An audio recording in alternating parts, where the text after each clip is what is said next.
बाप्पा येऊन 9 दिवस झाले आणि कंप्लीट 8 दिवसांनी आमची लाईट पूर्ववत झाली. तर आज आमच्या बाप्पांची सत्यनारायणाची पूजा आहे.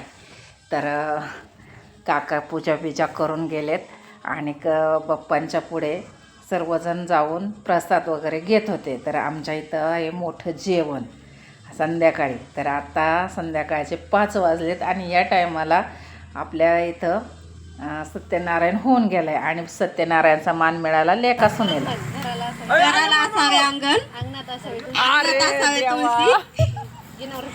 अक्षरावांचं नाव घेते सत्यनारायणाच्या दिवशी.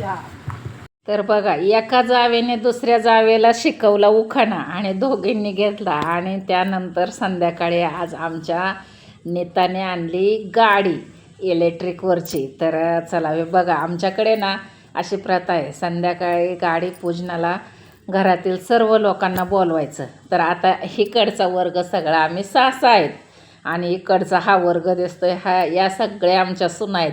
यात एकही बाहेरचं माणूस नाही आणि सुना पण सगळ्या नाहीत. गावांमध्ये आम्ही 11 जणी आहोत आणि सुना आता आमच्या 14 जणी आलेल्या आहेत. तर बघा आमची फॅमिली केवढी आहे आणि नेताची गाडी पूजून झाली.